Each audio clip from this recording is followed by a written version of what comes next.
పురాం శ్రీమన్మందకటాక్షలబ్ధవిభవద్బ్రహ్మేంద్ర గంగాధరాం మాం త్రైలోక్య కుటుంబినీం సరసిజాం వందే ముకుంద ప్రియాం హిరణ్యవర్ణాం హరిణీ సువర్ణ రజతస్రజాం చంద్రాం హిరణ్మయీం లక్ష్మీం జాతవేదో మమావహ తాం మావహ జాతవేదో లక్ష్మీం అనపగామినీ యస్యాం హిరణ్యం విందేయం గామస్వం పురుషానఘం అశ్వ పూర్వానథమధ్యాం అస్థినాథ ప్రబోధిని. ఋగ్వేదాంతర్గత శ్రీ సూక్తం అధ్యయనం చేస్తున్నాము. ఇందులో 6 మంత్రాలైన 7వ మంత్రంలో ఒక విశేషం చెబుతున్నారు. ఉపయుజమాన్ దేవ సహ కీర్తిశ్చ మణినాసహ ప్రాదుర్భూతోస్మి రాష్ట్రేస్మిన్ కీర్తిం వృద్ధిం దదాతు మే. ఇక్కడ మహాలక్ష్మీదేవిని అడుగుతున్నాడు. మే నాకు దదాతు ఇమ్ము. ఏమిటి ఇచ్చేది? కీర్తిం వృద్ధిం, యశస్సుని సంపదల్ని ఇమ్ము అంటున్నాడు. అయితే ఇక ఏమిటంటే ఈ విశేషాలు చెప్పుకుంటూ వస్తున్నాడు. ఉపైతి అని అంటే దీంతో కలిసి ఇమ్మోనని. ఎవరిని తీసుకొని ప్రత్యేకంగా వాళ్ళతోటి కలిసి రావాలి. ఎవరితోటి అంటే దేవసఖ, దేవసఖుడైనటువంటి కుబేరుణ్ణి, అలానే కీర్తిశ్చ, కీర్తి కూడా కావాలి, మణినా సహా అంటే చింతామణి కావాలి. ఇటువంటి వాటితోటి సహా కలిసి మహాలక్ష్మి నీవు రావలసినది. ఎక్కడికి రావాలి అది ప్రశ్న. ప్రాదుర్భూతోస్మి రాష్ట్రేస్మిన్, అహం అనగా ఈ నా యొక్క, అస్మిన్ రాష్ట్రే, రాష్ట్రం అంటే ఇక్కడ మనం అనుకుంటే రాష్ట్రం కాదు. ఇక్కడ రాష్ట్రం అంటే మన శరీరము అని అర్థం. మన శరీరంలోకి రావాలి అని చెబుతున్నారు. మన శరీరం అంతా వ్యాపించి ఉండాలి అని అర్థం అనమాట. మన శరీరం అంతా వ్యాపించి ఉండాలి అని చెబుతున్నారు. ప్రాదుర్భూతోస్మి, జన్మించి అంటే ఈ రాష్ట్రం అంటే ఈ శరీరంలో ఉన్నాను నేను, కాబట్టి నేలో ఉన్నానే, నా దగ్గరికి రా, అది నా రాష్ట్రంలోకి రా, నా శరీరంలోకి రా, అది అర్థం చేస్తున్నాడు. నా శరీరంలోకి రా అని ఆ మహాలక్ష్మీదేవిని అడుగుతున్నాడు. వచ్చి నువ్వు నాకేం చేద్దాం, కీర్తిని, వృద్ధిని, ఐశ్వర్యాన్ని ఇవన్నీ ఇవ్వాలి అని పైకి అర్థం. ఇది అనమాట. అయితే ఇక్కడ దీనిలో ఉండేటువంటి ఏమిటి అంటే దేవసఖ అంటే దేవతలకు మిత్రుడు అంటే అర్థంలో కుబేరుడు ఒక అర్థం. కుబేరుడు అనేటువంటి ఆయన ఏమిటంటే ఆయనకి సంపదలు, ధనం ఆయన దగ్గర చెప్పలేనంత ధనం ఉన్నది. దాన్ని సంస్కృత భాషలో ఈ విధంగా చెప్పారనమాట. ఈ మహాపద్మం ఇట్లా లెక్క పెట్టుకొని చెప్పుకుంటారు. ప్రస్తుత కాలంలో 1,00,000 కోటి 10 కోట్లు ఈ విధంగా చెప్పుకుంటారు. ఇది దీనిలో ఉండేటువంటి వాటికి ఇంకా చాలా పెద్దది అనమాట. ఒకదానికి ఒకదానికి ఒక 35 సున్నాలు చేరిస్తే చివరిది వస్తుంది. మనకు 5 సున్నాలు చేరిస్తే 1,00,000 అవుతుంది. 35 సున్నాలు చేర్చాలి. అది అంటే అన్ని కోట్ల ఉన్నటువంటి సంపదలన్నీ ఆ కుబేరుడి దగ్గర ఉన్నాయిట. అది కాబట్టి ఆ కుబేరుని అడుగుతారట ఈ దేవతలు, అయ్యా మాకు డబ్బులు ఇవ్వయా అని అంటుంటారు. అందుకని ఏదో మన కథ చెబుతుంటారు. వెంకటేశ్వర స్వామి పెళ్లికి కాబట్టి అప్పు చేసి వచ్చాడు, అందుకని వడ్డీ కాసులు కూడా ఆయన వడ్డీ కొడుతుంటాడు. ఈ కథ అంతా చెప్పుకుంటూ వస్తారు. ఈ కథ చెప్పుకుంటూ వస్తారు. ఈ జనం ఏం చేస్తారంటే పామర జనానికైతే ఇష్టంగా ఉంటుంది. ఓహో బాగుందండి కథ అని అంటారు. ఎందుకంటే అప్పులు చేయటం మామూలే కదా, వడ్డీలు కట్టడం మామూలే కదా, అదేనమాట. ఇలా చెబితే తొందరగా అర్థం అవుతుంది పామర జనానికి. అదే అర్థం. అక్కడ ఏంటి, ఆయన తెచ్చుకున్నది లేదు, ఈయన ఇచ్చింది లేదు అసలు కథలో. అదేంటి అసలు నిజంగా కనుక అనుకుంటే ఒక కథా రూపంలో చెప్తే పామరుడికి నచ్చుతుంది. అట్లా అనమాట అది. సరే, అయితే ఈ దేవసహ కుబేరుణ్ణే తీసుకురా అంటున్నారు. అంటే ఎంత ఐశ్వర్యం ఉండాలి? సామాన్యమైన ఐశ్వర్యమా? అందులో అంతటి ఐశ్వర్యంతో వస్తుంది అమ్మవారు అని అర్థం చెబుతున్నారు అనమాట దీన్ని ఆ దేవసహ. ఇంకా అంతేకాదండి, ఇంకొకటి కూడా ఉందండి, చింతామణి. మణి అంటే చింతామణి. ఈ చింతామణి అంటే ఏమిటి?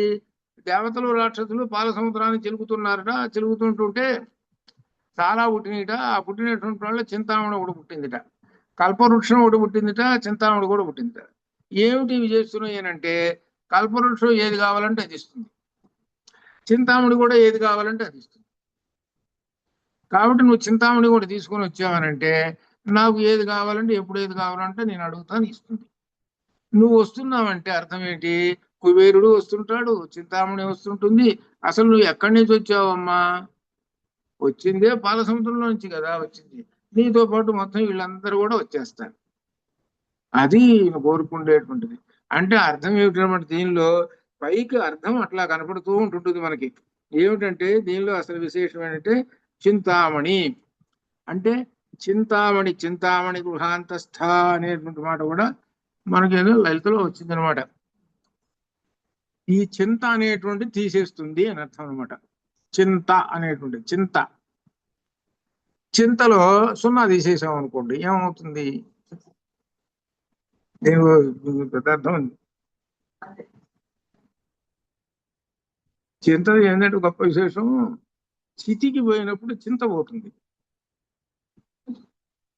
ఇంక వివరం నేను అర్థం చేయటంలా, నీకు అర్థమై ఉంటుంది కాదా? అది నీకు అర్థమైంది. చితిలో పడ్డాడు అని అంటే పెట్టేసేటప్పుడుగా శరీరం వీడికి ఉన్న చింతలన్నీ కూడా పోయిందో అది మొత్తం పోతాయి. చితికి పోయినప్పుడు చింతలన్నీ పోతాయి. ఎన్ని బాధలతో పడుతున్నాడు సరే మొత్తం మొత్తం పోతాయి. అట్లా అనమాట ఇది.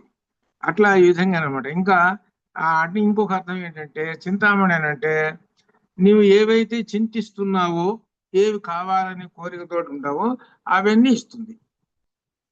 నాకు ఇది కావాలని చింతన చేసావు, అవన్నీ వస్తాయి. అట్లా ఈ విధంగా అనమాట అది. కాబట్టి మన శరీరం అనేటువంటిది ముక్కోటి దేవతలతోటి ఉన్నారు అని చెబుతున్నారు. ముక్కోటి దేవతలు, 3 కోట్లు దేవతలు అని అంటారు. అసలు వాస్తవానికి ఏంటి? ముక్కోటి కాదు, 3 కోట్లు అది లెక్క. 3 అంటే 33. 33 కోట్ల మంది దేవతలు మన శరీరంలో. 33 కోట్లు ఎవరెవరు లెక్క వేసుకుంటే 12 ద్వాదశాదిత్యులు, 12 మంది సూర్యులు, ఏకాదశి రుద్రులు. అప్పుడు ఎంతమంది? 11. 12. తర్వాత అష్టవసువులు 8 మంది. అప్పుడు ఎంతమంది అయినారు? 31 అయినారు. 2 ఉన్నారు, వాళ్ళిద్దరు అశ్విని దేవతలు. ఇది 31 నుండి 33 మంది దేవతలు. మన శరీరంలో 33 మంది దేవతలు ఎల్లప్పుడూ శరీరంలో ఉండి వాళ్ళు ఎవరిని సేవిస్తుంటారు అది అంటే మన శరీరంలో ఉన్న పరమాత్మను సేవిస్తూ కూర్చుంటారు. వాళ్ళు సేవిస్తూ కూర్చొని వాళ్ళు వర్క్ చేస్తుంటారు. ఇప్పుడు ఇందాక మనం చెప్పుకున్నాం, కలెక్టర్ ఉన్నాడు కాబట్టి వీళ్ళందరూ పనిచేస్తుంటారు, లేకపోతే ఎందుకు పనిచేస్తారు? చేయరు వీళ్ళు. అట్లనే ఈ 33 మంది దేవతలందరూ పనిచేస్తుంటారు. అది లెక్క. ఏది మనకి పురాణ పద్ధతి దాని ప్రకారంగా. కానీ ఇక్కడ ఒక విశేషం, పురాణ పద్ధతి అనేటువంటి దానికి వేదం చెప్పింది కరెక్ట్. వేదం అనేటువంటిది అది లెక్క. వేదం దాని ప్రకారంగా మన శరీరంలో ఎంతమంది ఉన్నారు? 33 మంది కాదు, ఉంది. ఎంతమంది ఉన్నారంటే 256 మంది ఉన్నారు మనం లెక్క వేసుకుంటే. ఇంకా చెప్పాలి అని అంటే నువ్వు వేదంగానే చదువుకుంటుంటే 3336 మంది దేవతలు ఉన్నారు. అంతమంది ఉన్నారు మన శరీరంలో దేవతలు. ఉదాహరణకు ఉపనిషత్తులు చెప్పారు, ఆ ఉపనిషత్తు చదువుతుంటే తెలుసు. అంతమంది దేవతలు ఉండి రాజుగారు ఉన్నాడు కదా. ఎవరు రాజుగారు అంటే పరమాత్మ. పరమాత్మ ఉండేటప్పుడు ఈ దేవతలందరూ వర్క్ చేస్తుంటారు. ఆ వర్క్ చేస్తున్నారు కాబట్టి మనం తిరుగుతున్నాం, తింటున్నాం, తిరుగుతున్నాం, ఇన్ని పనులు చేస్తున్నాం. అది అట్లా అనమాట. అది ఎంత ఇవన్నీ ఎక్కడ దొరుకుతాయి ఏమిటనంటే వేదంలో కనబడతాయి. పురాణంలో ఉండేటువంటివి ఏంటంటే పురాణం అనేది ఒక్కటే. ఒక పామరుడికి, పామరుడు అంటే చదువు లేదు అసలు వాడికి, పామరుడు అంటే అది. ఆ పామరుడికి వాడిని ఒక ధర్మ మార్గంలో పెట్టడానికి పురాణాలు వచ్చినాయి. ఎవరికి? పామరుడికి. అంటే వాడికి చదువు లేదు, వాడు ఏంటి ఏదో కాస్త వెళ్ళగా తిని తెలియటువంటి వాడు అంతే. అటువంటి వాడికి ఏం చెప్పాలంటే కథ చెబుతూ కూర్చుంటాడు. వాడికి కథ చెబుతూ కూర్చుంటాడు. వాడికి కథ ఎట్లా అంటే, అయ్యా 2 పక్షులు ఉన్నాయి, లేకపోతే 2 జంతువులు ఉన్నాయి, ఆవు ఇది చెబుతున్నా బాగుందండి కథ అని చెబుతాడు. వాడిని కూర్చోబెట్టాలంటే అది. వాడికి చదువు లేదు పామను. ఇప్పుడు వీడికి వ్యతిరేకం ఉన్నారు. అంటే ఉదాహరణకి ఏంటి? పామరుడికి వ్యతిరేకం మీరందరూ ఏంటనమాట? ఒక డిగ్రీ చదివారు. డిగ్రీ చదివారని అంటే ఎన్ని సంవత్సరాలు చదివారు? పోనీ 10వ ఏడు దగ్గర నుంచి లెక్క వేసుకుందాం, పోనీ అంతవరకు తీసేద్దాం. 10 నుంచి 21 సంవత్సరం దాకా చదువుతారు. అంటే 12 సంవత్సరాలు చదువుతారు. 12 సంవత్సరాలు ఒకే తపస్సు చదువుతారు. 12 సంవత్సరాలు చదివితే అప్పుడు డిగ్రీ సర్టిఫికేట్ వస్తుంది. ఈ 12 సంవత్సరాల్లో వీళ్ళు ఏం చేస్తారు? ప్రతి సంవత్సరం మెట్టెక్కుతూ ఉంటుంటారు. ప్రతి సంవత్సరం మెట్టెక్కుతూ ఆ జ్ఞానం సంపాదిస్తూ ఉంటుంటారు. ఆ జ్ఞానం సంపాదించడం వలన ఏమవుతుంది అనమాట, వీళ్ళకి ఏదైనా పుస్తకం ఇచ్చారని వెంటనే చదువుతారు, అర్థమవుతుంది, అంత. ఇది కామరుడు, వీడు పామరుడు కాదు. పామరులు అనేవాళ్ళు లేరు. పూర్వకాలం పామరులు ఉన్నారు, వాళ్ళకి పురాణాలు కావాలి. ఇప్పుడు పామరుడు లేడు కాబట్టి వీళ్ళకి ఏం కావాలంటే చెబితే అర్థమవుతుంది. ఇప్పుడు ఈ శ్రీ సూక్తమే చెబుతున్నాం అనుకోండి, మీకు అర్థమవుతుంటుంది. పామరుణ్ణి తీసుకొచ్చి కూర్చోబెట్టి శ్రీ సూక్తం చెబుతానంటే లేచిపోతాడు. వాడికి ఏం అర్థం కాదు, వాడు లేచిపోతాడు. అట్లా అనమాట. అదే అనమాట. అందువలన ఈ జ్ఞాన సంపద ఉన్నటువంటి వాడికి ఈ వేదం అనేటువంటిది అర్థమవుతుంది. అది అర్థం. పురాణం అనేటువంటిది పామరుడికి. ఆ పురాణముల్లో చెప్పిన దేవతలే మనకి గుళ్ళు. ఇప్పుడు మన గుడి అంటే అది. ఆ గుడికి ఏం చెప్పారనంటే, ఒక దేవుణ్ణి పెట్టి ఆ దేవుడికి 2 మంత్రాలు చెప్పేసేసి ఆ దేవుడు ఎవరైతే ఉన్నారో ఆ దేవుడు పరమాత్మరా అని చెప్పేశారు. ప్రతి దేవుడు ఒక పరమాత్మ అని చెప్పేశారు. దానికి ఒక కర్మ క్రియలు చెప్పేశారు, కర్మలు చెప్పేశారు. ఈ కర్మలు చేస్తూ ఉండండి, ఇట్లా ఈ కర్మలు చేస్తూ ఉండండి అన్నారు. ఆ కర్మలు చేస్తూ ఉన్నారు. ఆ చేస్తూ దానితో సంతృప్తి పొందుతూ ఉన్నారు. దాన్ని ఏమంటారు? కర్మ అంటారు, అంతే. అటువంటి వాడు మళ్ళీ పుడతాడు. అయితే వీడు మళ్ళీ పుట్టకుండా ఉండాలంటే ఏమిటంటే, ఆ కర్మతోటి జ్ఞానం కలిపితే, జ్ఞాన కర్మ గనక అయితే మళ్ళీ పుట్టడు. వీడు జ్ఞాన కర్మ ఉన్నటువంటి వాడు మిగిలిన వాడికి వీడికి భేదంగా ఉంటుంది. వాడికి వీడికి ఒక ఏదో హస్తిమసకం తేడా అంతతోటి ఉంటారు. అది జ్ఞాన కర్మ ఉన్నటువంటి వాడికి వీడికి. అంటే ఇప్పుడు మనం ఈ శ్రీ సూక్తం చదువుతున్నాం అనుకోండి, ఆ మంత్రం చదువుతుంటే ఆ మంత్రంతో కూడా అర్థము, ఆ రూపం, అమ్మవారి యొక్క రూపం అన్నీ అర్థమైపోతుంటాయి. పామరుడికి చదువుతుంటే ఏదో చదువుతున్నారు, లేదో మంత్రం లేదు అనుకొని పోతాడు. అంత తేడా ఉంటుంది. అందువలన మనం పామరులం కాదు కాబట్టి చదివితే అర్థమవుతుంది. మనకు ఆ బుద్ధి జ్ఞానం ఉంది కాబట్టి మనం ఏం చేయాలంటే మెట్టెక్కాలి. ఎప్పుడు కింద మెట్టు పామరులాగా ఉంటే ఎట్లా? అది ఇక్కడ మీకు తెలియదు కానీ ముఖ్యంగా నేను చాలా చోట్ల చూశాను. ముఖ్యంగా దీనిలో సాయిబాబా భక్తులు ఉన్నారు, ఆడవాళ్ళలో 100 మందికి సుమారు 80-90 మంది దాకా అన్ని వచ్చు సాయిబాబా భక్తులు. వాళ్ళకి చెబుతారు, ప్రత్యేకంగా క్లాసులు చెప్తారు. వాళ్ళ చదువు అక్కడ వాళ్ళ స్కూళ్ళల్లో కూడా ఆ పిల్లలకి అన్ని చెప్పేస్తారు. వాళ్ళు మంచి పూర్తిగా జ్ఞానంతోటి నిండి బయటకు వచ్చేస్తారు. అట్లా ఉండాలి. అదంతా అర్థమైన తర్వాత అప్పుడు మనకేం అర్థమవుతుందంటే, ఏమిటయ్యా మనం ఏం చదువుకున్నాం, ఏం తెలుసుకున్నాం, ఇప్పటికి ఏం తెలుసుకోలేదే అని అనిపిస్తుంది. అదే అనమాట. అందుకని ఈ వేదం అనేటువంటిది నేర్చుకుంటేనే ఇప్పుడు మనకి జ్ఞాన సంపద వస్తుంది వీళ్ళు. అందుకని అమ్మవారిని ఏమడుగుతున్నారంటే, ఆ కుబేరుడితోటి, ఆ చింతామణితోటి నా శరీరంలోకి ప్రవేశించుము అని చెబుతున్నారనమాట, అని అడుగుతున్నారు. ఇట్లా మన శరీరంలో ఎవరున్నారంటే దేవతలు అందరూ ఉన్నారు, 1,000,000 దేవతలు అని చెబుతున్నారు. అని చెబుతూ 8వ మంత్రంలో ఒక విశేషం చెబుతున్నారు. పృథ్వీపాసామలాం జ్యేష్ఠామలక్ష్మీ నాశయామ్యహం అభూతిమసమృత్తించ సర్వాన్నిన్వత మే గృహాతు. పృథ్వీపాసామలాం, ఈ శరీరం ఎటువంటిది చెబుతున్నారు. క్షుత్తు అంటే ఆకలి, పిపాస అంటేనే దప్పిక, మలం అంటేనేమో మలినాలు. 3 ఉంటాయి మన శరీరానికి. క్షుత్తు, ఆకలి. క్షుత్తు అంటే ఆకలి, పిపాస అంటే దప్పిక, మలం అంటే అన్ని మురికి. ఎప్పుడు వీడు ఉదయం సాయంకాలం స్నానం చేయాలి. ఇది బాహ్య శరీరాన్ని. బాహ్య శరీరాన్ని 2 పూటలు చేస్తాడు. లోపల ఉన్నదండి, అసలు ఉన్నటువంటి దిబ్బంతా లోపల ఉంది. అంటే మనసుకి ఎంత చెడు ఉన్నదో చెప్పలేము. ఆ చెడు అంతా పోగొట్టుకోవాలి. అంటే అర్థం ఏంటి? మనస్సు నిర్మలం అయిపోవాలి. అయితే దాని గురించి ఏం చెబుతున్నాడంటే మనకు 2 లక్షణాలు ఉన్నాయి. షడూర్ములు ఒకటి, తర్వాత షడ్ వికారాలు ఉన్నాయి మన శరీరానికి. షడూర్ములు అంటే ఆకలి, దప్పిక, దుఃఖము, మోహము, వార్ధక్యము, ఇవన్నీ మరణము షడూర్ములు. ఇవి సహజం అందరికి.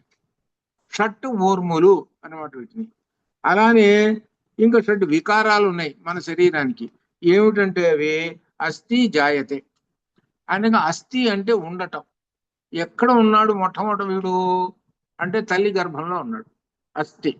తర్వాత 9 నెలలకి జాయతే, బయటకు వచ్చేసేసాడు, పుట్టాడు. తర్వాత పుట్టిన దగ్గర నుంచి వర్ధతే, పెరుగుతూ ఉన్నాడు.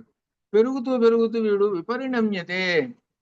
చూడండి, వాళ్ళు 10 ఏళ్ళప్పుడు ఎట్టున్నాడు, 20 ఏళ్ళప్పుడు ఉన్నాడు, 25 ఏళ్ళప్పుడు ఉన్నాడు, వయసులో ఉంటాడు. 30 దాకా మార్పు చెందుతూ ఉంటాడు మనిషి. 30 సంవత్సరాల వయసు వచ్చేదాకా మనిషి మార్పు చెందుతూ ఉంటాడు. ఇంకా అక్కడి నుంచి క్రమక్రమంగా వేరే వేరే అట్లా అట్లా పోయి చివరి విపరిణమ్యతలోకి పోయి వార్ధక్యంలోకి వెళ్ళిపోతాడు. మొట్టమొదటి పుట్టినప్పుడు ఎట్లా ఉన్నాడో చూడు, చివరికి వార్ధక్యంలో చూసుకోండి ఎలా మార్పులు చెందుతూ వస్తున్నాడో చూడండి. కాబట్టి ఇవన్నీ వికారాలు. ఇవి ఏమిటంటే దేహ ధర్మాలు, దేహమునకు ఉన్నటువంటి ధర్మం అది. అంటే ఒక్కొక్క ప్రతి దేహానికి ఉండే ధర్మం అది. అంటే ఏంటనమాట, పెరగటం దేహధర్మమే, చివరికి ఇది దేహధర్మం. ఇవన్నీ ఒకళ్ళు ఆపేవి కాదు, ఏం లేవు, అవి ఎంతటి అవే పరిగెత్తుకుంటూ వచ్చేస్తుంటాయి, ఆ శరీరానికి వస్తుంటాయి అనమాట. అదే చెబుతున్నాడు అనమాట. ఇవి క్షుత్తు, పిపాస, అన్నాని మలినాలు. ఈ మలినాలు మనకి మనస్సుకు పట్టినటువంటి మలినాలు. ఈ మలినాలు మనస్సుకి ఎలా పడతాయి అంటే 5 ఇంద్రియాలు ఉన్నాయి కదా. ఈ 5 ఇంద్రియాలు ఏం చేస్తుంటాయి, ఆ పని చేద్దామా, ఈ పని చేద్దామా, రకరకాల ఆలోచనలతోటి చేస్తుంటాయి. అసత్యం ఆడాడు అనుకోండి, అదొక మలినం. అసత్యం ఆడాడు. ఈ అసత్యాలు రకరకాలు ఉంటాయి. ఏమిటంటే ఒక ఉదాహరణకి వాడు ఏదో గొప్పగా చెప్పుకోవాలి, నేను పెద్ద వనగాడిని అని చెప్పుకోవాలి. ఎవరి దగ్గర అన్ని అబద్ధ కోతలు చెప్పేస్తాడు, నేను ఎందుకంటే చంద్రుడిని. అదొకటి కాదు.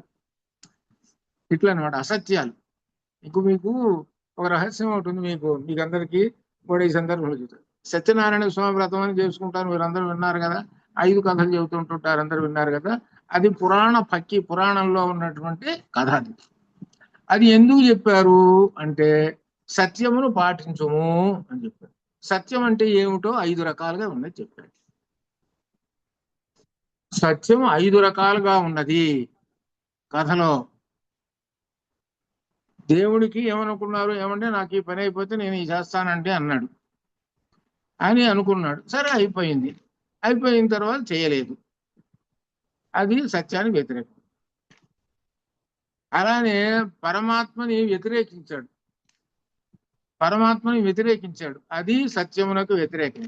ఎవడో ప్రసాదం పెడుతున్నాడు, అయ్యా నువ్వే ప్రసాదం పెట్టేది, నేను మహారాజునైతే. ఇట్లా ఈ విధంగా అని ఏంటంటే చెప్పేది, ఈ విధంగా ఉన్నటువంటి వాడి మనస్సుకి మలినాలు పట్టిని. మలినాలు మనస్సుకు పడితే అమ్మవారు ఉండదు. కాబట్టి మలినాలు వదిలించుకోవాలి శరీరానికి. బుద్ధికి మనస్సుకి మలినాలు పోవాలి. కానీ మలినాలు తొందరగా మనం ఏదో డిటర్జెంట్లు కొట్టేస్తాం కానీ ఈ మనసుకు మాత్రం పోవాలంటే అంత తేలిగ్గా పోదు. ఇవి తేలిగ్గా పోవాలంటే ఎప్పుడు పోతాయి అంటే ఒకటి, ఈ మలినం అనేటువంటి దాన్ని తగలబెడితే కానీ పోదు. ఒక కాగితాన్ని తగలబెట్టాలంటే నిప్పు కనుక పెడితే తగలబడుతుంది. అట్లనే ఈ మనస్సు కొట్టిన మలినం పోవాలంటే జ్ఞానం అనే అగ్ని లోపల ప్రవేశిస్తే ఇది పోతుంది. జ్ఞానాగ్ని, అది అర్థం. జ్ఞానాగ్ని అన్నిటికన్నా గొప్పదైనటువంటిది. ఆ జ్ఞానాగ్ని వల్ల పోతాయి అనమాట. అలా ఇంకా చెబుతున్నాడు, జ్యేష్ఠామలక్ష్మి, జ్యేష్ఠాదేవి ఉన్నది ఏంటి, ఆ జ్యేష్ఠాదేవి పోవాలి, అలక్ష్మి పోవాలి నాలో. ఈ లక్ష్మి అలక్ష్మి 2 పదాలు ఉన్నాయి. లక్ష్మి అలక్ష్మి 2 పదాలు. లక్ష్మి ఉన్నటువంటి వాడు ఎలా ఉంటాడంటే సహజంగా ఏదో అందంగా ఉన్నాడండి, బాగా ఉన్నాడండి అని అనుకుంటే అది శరీరం యొక్క ధర్మం, అంతే, ఇంకేం లేదు. అది ఎప్పుడు అట్టు ఉండడుగా, కొంతకాలం పోయేసరికి ముసలోడు అయిపోతాడు అంత. అది కాదు లెక్క. ఏమిటంటే ఆ లోపల నుంచి వచ్చేటువంటి మంచి వాక్కు వస్తున్నది అంటే లక్ష్మి ఉన్నది అర్థం. కొంతమంది మాట్లాడుతుంటుంటే మీకు చెప్పే పని లేదు. అలక్ష్మి వాడి నోటి నుంచి ఏం వస్తున్నాయో మీకు చెప్పే పని లేదు. ఇక మనం చెప్పుకోవాల్సిన పని లేదు. అది వినకూడని మాటలన్నీ వచ్చేస్తున్నాయి. కానీ వాడి దగ్గర డబ్బులున్నాయి, బాగానే ఉన్నాయి. కానీ అమ్మవారు మళ్ళీ చెందుతుంటుంది. అది అది కాదు అని చెబుతున్నారు. అట్లా ఎన్ని రకాలు ఉన్నది. అలక్ష్మి అనేటువంటి మన ఇంద్రియములకు అలక్ష్మి వైపు వెళ్ళకూడదు, లక్ష్మి వైపు వెళ్ళాలి. లక్ష్మి అంటే కాంతి, అంటే జ్ఞాన స్వరూపం వైపు ఈ 5 ఇంద్రియాలను పంపిస్తుంటారు. 5 ఇంద్రియాలు జ్ఞాన స్వరూపం వైపు ఉండాలి. కళ్ళు చూసినాయి అనుకోండి, కళ్ళు చూసినాయి వెంటనే ఆ కళ్ళు చూసి ఏమనుకుంటున్నాయి, అమ్మవారిని చూసావు, చూడంగానే వెంటనే చతుర్బాహు సమన్విత అనే మాట వచ్చింది. చతుర్బాహు అమ్మవారి చేతిలో 4 చేతులు ఉన్నాయి అని ఒక నామం గుర్తుకొచ్చింది అనుకోండి, అప్పుడు ఏమవుతుంది అంటే అది కళ్ళు ఉన్నందుకు ప్రయోజనం. అది అలానే కళ్ళు ఉన్నందుకు ప్రయోజనం ఏమిటంటే దివ్య దర్శనం చేసుకుంటేనే కళ్ళు. ఇప్పుడు ఉదాహరణకి వేదం పుస్తకం చూసావు కదా, 10 కిలోల బరువు ఉందని. అది అర్థమైనటువంటి జ్ఞానాగ్ని ఉన్నటువంటి వాడు ఏం చేస్తాడు తెలుసు, పరిగెత్తుకుంటూ వస్తాడు వాడు. ఆయన ఆ పుస్తకం చూసుకోవాలి, నేను పుస్తకం పట్టుకోవాలి అని. ఆ పుస్తకం అటు పట్టుకున్నాడు అనుకోండి, వాడి చేతిలో ఎంత ఉన్నదో తెలుసానండి, కొన్ని వేల టన్నుల చెప్పలేనంతటి శక్తి, జ్ఞాన శక్తి అంతా వాడి చేతిలో ఉంది. అంతటి పొందుతాడు. అంటే ఏంటి, మొత్తం జ్ఞాన శక్తి అంతా ఉన్నటువంటి కొంత అనంతమైన శక్తి మొత్తం ఆ 10 కిలోల పుస్తకంలో ఉంది. సమస్తమైన జ్ఞానశక్తి. అందుకని ఏం చేస్తారంటే ఆ ఉన్నటువంటి వాడు పట్టుకుంటాడు. ఆ పట్టుకొని ఆ పరమాత్మ చైతన్యాన్ని పొందుతాడు. ఆ పుస్తకం నుంచి అన్ని వస్తాయి. అని వచ్చినవి మొత్తం ప్రపంచంలో మొట్టమొదటి పుస్తకం ఏమిటండి అని ప్రశ్న అడిగితే ఇంగ్లీష్ వాళ్ళు ఏం చెబుతారంటే వాళ్ళు ఏదో రకరకాలు చెబుతారు. బైబిల్ కాదు, బైబిల్ అనుకుంటారు పొరపాటున. బైబిల్ మొన్నటిదే, బైబిల్ ఖురాన్ మొన్నటివే. అది కాదు, వాళ్ళు ఏదో ఇలియట్ అని ఏదో ఒకటి ఉంది, వాళ్ళు ఏదో దాని మీద చెబుతారు. కానీ అది కూడా కాదు. ప్రపంచంలో మొట్టమొదటి పుస్తకం ఏది అంటే వేదము. ఇంకంటే తిరుగులేదు. వరల్డ్ ప్రపంచం మొత్తం మీద మొట్టమొదటి పుస్తకం వేదము. కొన్ని వేల సంవత్సరాల నాటిది ఆ పుస్తకం. ఆ పుస్తకం ఎవరు రాశారు అని అంటే మనం సహజంగా ఏం చెబుతామంటే దానిలో కర్త ఎవరు లేరు కాబట్టి పరమాత్మ నుంచి వచ్చింది అని చెబుతాం. అందుకని ఆ వేదం చదువుకున్నటువంటి వాడు, వేదంలో చెప్పిన దాన్ని ప్రకారంగా నడుచుకునేటువంటి వాడు ఉన్నాడే, అతను కనబడ్డాడు అని అంటే అయ్యా సాక్షాత్తు భగవంతుడు కనపడ్డాడంటే నాకు. అందుకని రామాయణంలో రామచంద్రమూర్తి ఋషుల్ని ఏమని చెబుతారు తెలుసిన, సరే ఇప్పుడు కాలంలో ప్రస్తుతం మీరు మాట్లాడితే గురుగారు అని అంటారు. సరే అది జనరల్ మాట, అది జనరల్ అయిన మాట. అది ఆయన గురువుగారు అని ఎక్కడ అనలేదండి. ఆయనే కాదు, అక్కడ ఉపనిషత్తులు ఎక్కడ గురువుగారు అంటారు. శిష్యుడు గురువుగారు అంటారు. ఏమని సంబోధిస్తారంటే భగవన్. అది రామాయణంలో కూడా మొట్టమొదట రాముడి నోట్లో నుంచి వచ్చినటువంటి మాట భగవన్. అది భగవన్ అని మొదలుపెట్టాడు. భగవన్ అని మొదలుపెట్టి విశ్వామిత్రుడిని కశ్య ఆశ్రమపదము అన్నాడు. ఇది రామాయణంలో మొట్టమొదటి మాట. రామచంద్రమూర్తి నోటిలో నుంచి 13 ఏళ్ల వయస్సులో వచ్చినట్టు మొట్టమొదటి మాట ఏమిటి వాల్మీకి రామాయణంలో? భగవన్ కశ్య ఆశ్రమపదం ఇదం అన్నాడు. వెళుతూ ఉన్నారు, అడవిలో వెళుతూ ఉన్నారు. అడవిలో చాలా ఆశ్రమాలు కనపడుతూ ఉన్నాయి. కొంత దూరం వెళ్ళారు. కొంత దూరం వెళ్ళిన తర్వాత ఆశ్రమం ఒకటి కనపడుతుంది. పెద్ద ఆశ్రమం బ్రహ్మాండంగా ఉన్నది. కనపడేటప్పటికి ఈయన ఏమడిగాడు, కశ్య ఆశ్రమ పదం అని అన్నాడు విశ్వామిత్రుడిని. అడిగేటప్పటికి ఆయన సంతోషించి చిరునవ్వు నవ్వి, అర్థమైనా తెలుసిన ఇదే దీనిలో అక్కడ కూడా రాశాను నేను. అక్కడ నా రామాయణం ఉంటే రెఫర్ చేసుకున్నాను. అక్కడ రాశాను ఏమిటంటే, నా చేత చెప్పించుకోవాలనుకుంటున్నావు కదా నువ్వు అంటే అర్థమైందా మీకు? నా చేత నీ చరిత్ర చెప్పించుకోవాలనుకుంటున్నావు కదా. ఈ ఆశ్రమం ఎవరిది? నీదేగా.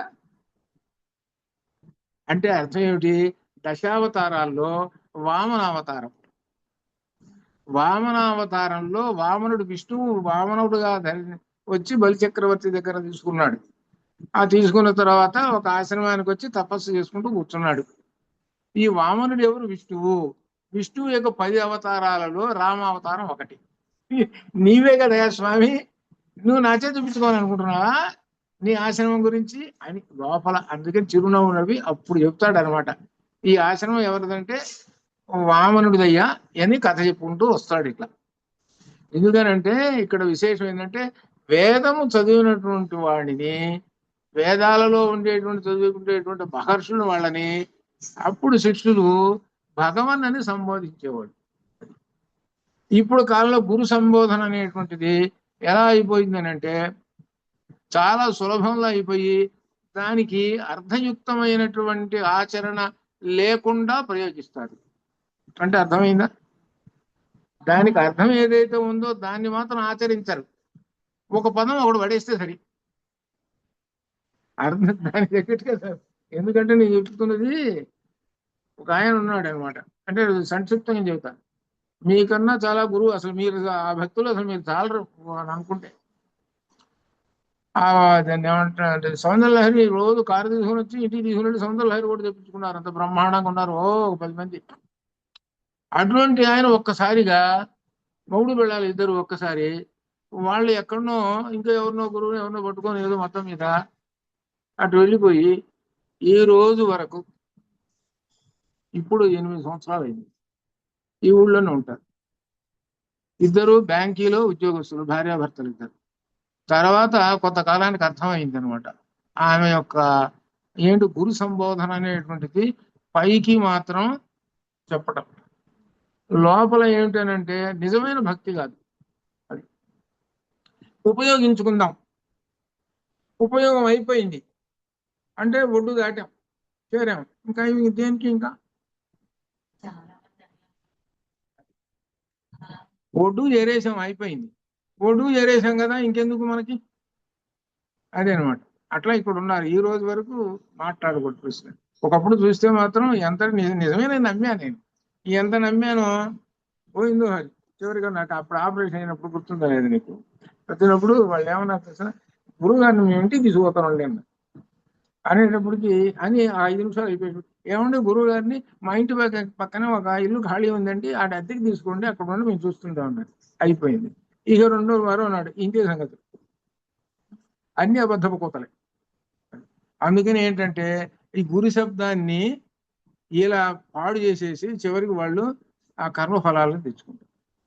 అంటే వాక్కుని దుర్వినియోగం చేసుకుంటే జరిగేది అది. వాక్కుని ఎప్పుడు దుర్వినియోగం, అది శబ్దం ఏమిటి, గురు శబ్దం అంటే చాలా గొప్పది కదా. గురు శబ్దం గురు బ్రహ్మ గురు విష్ణు గురు దేవో మహేశ్వర అని చెబుతారు కదా, అటువంటి శబ్దాన్ని దుర్వినియోగం చేస్తారు. అలా దుర్వినియోగం చేసుకోకూడదు అట్లా, అదనమాట అట్లా.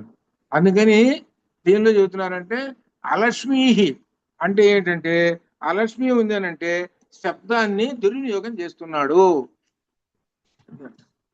శబ్దాన్ని దుర్వినియోగం చేస్తున్నాడు అంటే అమ్మవారిని దుర్వినియోగం చేస్తున్నాడు అనేటువంటి అర్థం. అంటే భగవంతుని దుర్వినియోగం చేస్తున్నాడని, ఆ వాక్కుని సద్వినియోగం చేసుకోవాలి కానీ దుర్వినియోగం చేస్తున్నాడు అని అని చెబుతూ, ఇంక దీనిలో 9వ మంత్రంలో గంధద్వారాంధురాధక్షా నిత్య పృష్టాంక ఈశిని ఈశ్వరీకం సర్వభూతానాథామిహోపహ్వయే శ్రియం.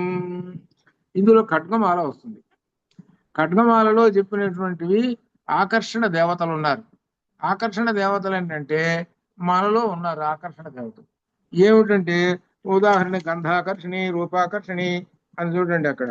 ఏమిటంటే కామాకర్షణి, బుద్ధ్యాకర్షణి, అహంకార ఆకర్షణి, ఇదంతా దేవతలు. అంటే మనకేంటంటే కామాకర్షణి, కామం అంటే కోరిక, ఈ కోరికను కలిగించేటువంటి దేవత. మనం ఏదో ఒక వస్తువు కళ్ళు చూసినాయి, ఆ చూసినప్పుడు ఏం కలిగించిందంటే ఆ కోరిక నాకు కావాలి, ఆ వస్తువు నాకు కావాలి అనేటువంటి కలిగించే శక్తి కూడా అమ్మవారేను, అది చెప్పింది. అలానే వరుసగా బుద్ధి ఆకర్షణి, బుద్ధిని కూడా ఆకర్షించి బుద్ధిని మంచి దారిలో పెట్టడము. అహంకార ఆకర్షణి, అహంకారం అనేటువంటిది పనికిరాదు. అహంకారం కనుక ఉంటే అన్ని విధాల ఇది. కానీ కొన్ని సందర్భంలో అహంకార ఆకర్షణి, అహంకారం కూడా చూపిస్తుంటుంది అమ్మవారు. కొన్ని సందర్భాల్లో అహంకారం కూడా ఏమిటంటే ఇది కూడా పనికిరాదు, కానీ ఒక్కో సందర్భంలో పనికి వస్తుంటుంది అహంకారం. అట్లా అనమాట.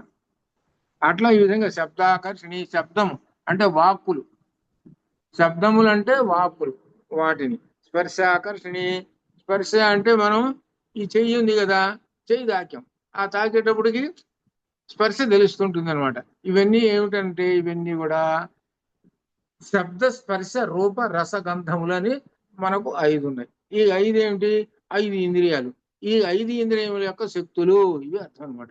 ఈ 5 ఇంద్రియముల యొక్క శక్తులు అమ్మవారి యొక్క శక్తి అర్థం. మనకు కంటిలో ఉన్నటువంటి శక్తి కనబడుతున్నదంటే అమ్మవారి అనుగ్రహము, అలానే చెవుల్లోను, అలానే చర్మంలోను, ఇట్లా ఈ విధంగా సమస్తమైనటువంటి ఆకర్షణ దేవతలు. ఇది మనకు దీనిలో శ్రీచక్రంలో సర్వాస పరిపూరక చక్రంలో ఉన్నాయి. 16 మంది దేవతలు ఉన్నారు. ఈ దేవి ఈ 16 మంది ఆకర్షణీ దేవతలు ఉన్నారు. ఆకర్షణీ దేవతలు అందరూ కూడా మన శరీరంలో ఉన్నారు కాబట్టి మన శరీరం ఆ వాక్కుతో వస్తున్నది కదా. ఇప్పుడు చక్కగా ఎవరో మాట్లాడుతున్నారు అనుకోండి, చెబుతున్నారు అనుకోండి, ఆ వాక్కుల్ని మనం వింటాం. ఆకర్షణ. కొంతమందిని చూస్తుంటే మనకి ఆ మనిషిని చూడాలని ఆకర్షణతో ఉంటాం. ఇదనమాట. ఇదంతా ఏంటి? అమ్మవారి యొక్క విశేషం. అమ్మవారు శ్రీ మహాలక్ష్మి యొక్క అనుగ్రహం ఉంటే ఇన్ని ఉంటాయి అని చెబుతున్నాడు. కాబట్టి అటువంటి అమ్మవారిని అండగా చివరికి ఏమిటి అంటే అసలు విషయం శ్రీచక్రం. చక్రానికి ముందు శ్రీ చేరుస్తారు, అప్పుడు శ్రీచక్రం. ఆ శ్రీ అనేటువంటిది చక్రంలో పైన ఉన్నది చూశారు, బిందువు. ఆ బిందువుని శ్రీ అంటారు. అది ఆ బిందువుని శ్రీ అంటారు. ఆ శ్రీ యొక్క శక్తి, ఆ శ్రీలోనే ఏమున్నాయి? శ్రీం అనమాట. అది శ్రీం అంటే ష ర మెలకస ఒకటి, రకారం ఒకటి, తర్వాత ఈం ఒకటి, 3 ఉన్నాయి. అంటే ముగ్గురు దేవతలతోటి ఉన్నటువంటి ఒక బిందువు. ముగ్గురు కలిసి ఉన్నారు. ముగ్గురు ఎవరెవరు? శకారము, రకారము. శకారం అంటే లక్ష్మీదేవి, రకారం అంటే సరస్వతీదేవి. ఎలా సరస్వతీదేవి అంటే అజ్ఞానం అనేటువంటి చీకటిని పోయేటువంటి అగ్ని స్వరూపము కాబట్టి సరస్వతీదేవి. ఈం అనేటువంటిది శక్తి స్వరూపము. దీన్నే ఏం చెబుతారంటే ఐం క్లీం సౌహ్. ఇది బాలామంత్రం. దీన్ని విస్తరిస్తే శ్రీ విద్యామంత్రం అవుతుంది. కాయల హ్రీం, వసకాల హ్రీం, సకల హ్రీం, అది శ్రీ విద్యామంత్రం అవుతుంది విస్తరిస్తే. అది కాబట్టి శ్రీం అనేటువంటి ఆ బిందువులోనే సమస్తమైనటువంటి శక్తులన్నీ ఉన్నాయి. ఆ శక్తులు ఉన్నటువంటి ఈ అమ్మవారు ఎవరంటే శ్రీ మహాలక్ష్మి అది అని వేదం చెబుతున్నది అనమాట. అది కాబట్టి 3 శక్తులు ఉన్నాయి. అలానే మనకు 3 శక్తులు ఉన్నాయి కాబట్టి మనకి 3 శక్తులు సక్రమంగా పనిచేస్తూ ఉంటాయి అనగా అర్థమైంది అనమాట. మనకి మొదటి శక్తి ఏమో శ్రీం శక్తి ఏమో మధ్యలో లక్ష్మీదేవి, అంటే కంఠం నుంచి కటి వరకు శ్రీం శక్తి అనమాట. తర్వాత రకారం లక్ష్మీదేవి, సరస్వతి శక్తి ఏమో ఆ పైన ఉన్నటువంటిది. తర్వాత సౌహ ఏమో కటి, ఇదనమాట. ఐం క్లీం సౌహ అనమాట. ఈ 3 పనిచేస్తుంటాయి. ఈ 3 పనిచేయాలి అని అంటే ఈ 3 దేనిలో నుంచి వచ్చినాయి? బిందువులో నుంచి వచ్చినాయి. ఆ బిందువు ఎవరు? శ్రీ మహాలక్ష్మి లేక శ్రీ లలితా పరమేశ్వరి, శ్రీ పరమేశ్వర్. ఆ బిందువులో నుంచి 3 భాగాలు వచ్చినాయి. 3 భాగాలు వచ్చినాయి కాబట్టి మనం ఇటు కూర్చున్నామండి. కాళ్ళు ఏమంటున్నాయి అని అంటే కటి దగ్గర నుంచి కాళ్ళు, నేను సరిగ్గా బలంగా ఉండబట్టే కదయ్యా నువ్వు కూర్చున్నది అని అంటుంది. ఆ తర్వాత కటి దగ్గర నుంచి కంఠం దాకా నేను లోపల ఉండి గాలి లాగుతూ పీలుస్తూ లోపల గుండెని కదిలిస్తూ నేను ఈ విధంగా చేస్తున్నబట్టే కదయ్యా నువ్వు పైన తలకాయ నుంచి ఆ మాటలంటూ వింటూ, ఆ కళ్ళముంట చూస్తూ, చెవులముంట వింటూ చేస్తున్నది అని అంటారు. అప్పుడు సరస్వతి బీజం అంటుంది, ఏమంటుందంటే ఒరే మీకు అందరికీ ఈ జ్ఞానాన్ని ఇచ్చింది నేనే కదరా, తలకాయ నేను ఇచ్చింది నేనే కదరా, నేను ఇచ్చాను అని అంటుంది. అయితే ఏమిటనమాట, ఈ 3 సమభాగములు, 3 సమానమైనటువంటి శక్తులు. ఒక శక్తి ఎక్కువ, ఒక శక్తి తక్కువ అనేటువంటిది లేదు. ఈ 3 శక్తులు దేని మీద ఆధారపడి ఉంటాయి అంటే ఆ బిందువు మీద ఆధారపడి ఉంటాయి. ఆ బిందువు అంటే ఎవరు? పరబ్రహ్మము. అదే అనమాట.